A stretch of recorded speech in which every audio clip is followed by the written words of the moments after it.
navegadores, né? Eles saíam daqui, de Lisboa, onde o rio Tejo encontra com o mar.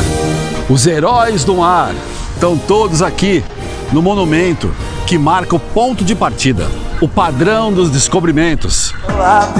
Navegantes ou navegadores? Navegadores dá mais a ideia dos comandantes, né? Aliás, acho que tanto faz, né? Eu sou o Eduardo, pode me chamar de o velho lobo do mar. Não, tô brincando. Eu moro aqui há 30 anos. A gente vem sempre aqui, tira selfies, acaba não sabendo quem é quem nesse magnífico monumento. Olha só, tamanho dessas estátuas. São 32 personalidades, marinheiros, guerreiros. Na frente está o Infante Dom Henrique, o impulsionador das descobertas. O Infante Dom Henrique pode ser considerado um dos portugueses mais importantes de todos os tempos, hein? Também conhecido como Henry the Navigator. Ele é mais que um navegador. Foi ele o mentor de toda a expansão portuguesa que descobriu o novo mundo, inclusive o Brasil, né? Mas essa aventura começa bem antes disso, uns 100 anos antes, quando o rei, o pai do infante, deu essa função para o Henrique. Por isso, ele está na frente, mas esse nome Henrique já é um nome de príncipe, né? Tem origem alemã. Muitos reis tinham esse nome e pessoas famosas também.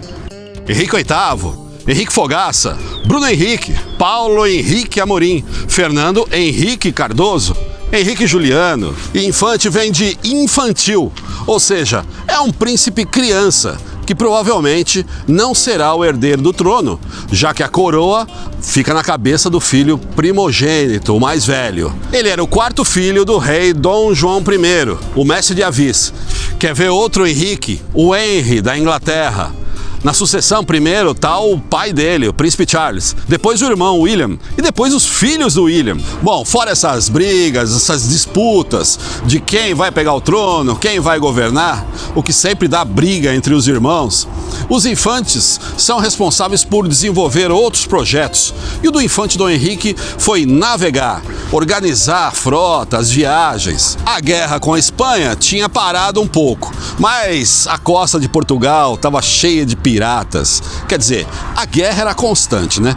E também, estrategicamente, eles poderiam aproveitar para conquistar novos lugares e fazer negócios, business. E o negócio é o seguinte: buscar nas Índias as especiarias. Eles chamavam Índias aquela parte do Oriente, perto da Índia. Índia e arredores. Especiarias são temperos que já eram usados na cozinha indiana. Até hoje, aquele molho curry, né? As especiarias davam aquele gostinho, mas serviam também para conservar os alimentos, porque não tinha geladeira, né? Faziam remédios com essas ervas e pimentas, até vinagre era considerado medicamento. Vou te mostrar um outro remédio da época, e daqui mesmo, a ginginha. Em outros países é chamado de sherry, uma cerejinha que dá esse licor. No centro de Lisboa tem várias, custa €1, tem até copinho de chocolate. E é remédio, né? Então, aqui na Europa ficava muito caro comprar pimenta, cravo, canela, essas coisas. Canela para colocar nos pastéis de Belém? Ainda não, porque aqui só foi inaugurado em 1800. Pausa para um pastel.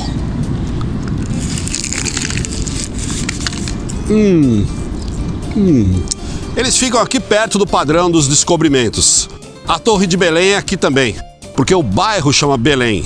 Aqui eles falam Freguesia de Belém, que praticamente no século XV era uma outra cidade, 5 quilômetros fora de Lisboa. Pegava um barco para ir até o centro de Lisboa tomar uma ginginha. Olha quem está chegando aí. Essa balsa é o ferry boat, vai para o outro lado do rio. Aqui está chegando na estação de Belém. Naquela época o rio Tejo era lotado, porque os marinheiros de todos os lados vinham para Portugal. O infante Dom Henrique criou escolas de navegadores, cursos de cartografia, astronomia nas universidades. Chamou sábios e navegadores. Henrique dirigia as expedições. Por isso ele é o mais importante, o primeiro no padrão dos descobrimentos, olhando para o mar, fanático por essa ideia de navegar. Junto dele o irmão, outro infante. Mas se o Henrique era o quarto filho, o Fernando era o sexto. Os dois com 20 anos conquistaram uma cidade muçulmana. Ceuta, em 1415, e já foi a primeira tentativa de dominar o comércio marítimo de mercadorias e especiarias. Mas aí veio outra ideia. Ao invés de comprar dos intermediários, eram italianos e árabes, vamos lá na Índia buscar diretamente. Nós vamos para o outro caminho. Quero ver quem é macho de descer o Atlântico e ver se chega lá. Foi o começo das descobertas. Eles foram indo pela África para ver o que tem, né? Porque o mapa do Velho Mundo terminava aqui, ó. Mais para frente, a Terra acabava ou existiam monstros de duas cabeças. As ilhas foram as primeiras. Madeira, Açores, Cabo Verde. Tá aqui o Zarco, administrador da Ilha da Madeira. Os navegadores que foram descendo pela África até Angola estão todos aqui também. Gil Eanes, conhecido por ter passado o Cabo Bojador no Saara. Ele tentou muitas vezes. O mar ali é complicado. Sempre incentivado pelo Dom Henrique. Até o poeta Camões está aqui, porque ele participou das viagens. Ele era da Marinha. Em cada lugar eles colocavam uma marca, um padrão, um monumento. E esse aqui é o maior deles, de onde eles sempre saíam. O ponto de partida, o padrão dos descobrimentos. É uma marca do Império Português. Tem 56 metros de altura, a gente pode subir, tem um auditório lá dentro. O rei da época do descobrimento do Brasil era o Dom Manuel, famoso Dom Manuel o Venturoso. Ele mandou construir muitos monumentos para coroar o triunfo português. O Mosteiro dos Jerônimos fica em frente também. Quer dizer, no fundo, aquela parte do padrão não existia. O Rio Tejo chegava até aqui. Então foi o primeiro lugar onde o infante Dom Henrique foi representado. E aqui ele é praticamente um deus. Ele era da Ordem de Cristo e está colocado na entrada do mosteiro, no centro, junto com os 12 apóstolos. A Torre de Belém também ficava no meio do rio. Depois toda essa parte foi aterrada, construída e passa até trem agora. Em frente ao padrão está representado no chão uma rosa dos ventos gigante com um mapa mundi e todos os lugares onde os navegadores portugueses chegaram. O padrão, como a gente pode visitar hoje, foi construído em 1960, nos 500 anos da morte do infante Dom Henrique. É em forma de caravela, tem 3 grandes velas e tem uma enorme espada na entrada.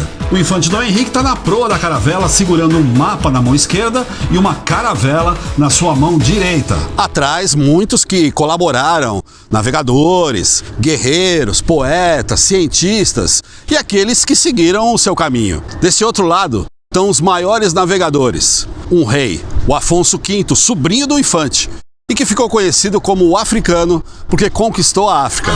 Atrás do príncipe e do rei, quem é o cara? O terceiro é o Vasco da Gama, porque muitos foram descobrindo lugares, ultrapassando desafios. Bartolomeu Dias dobrou o Cabo das Tormentas, imagina como era o mar ali, né? Depois virou o Cabo da Boa Esperança.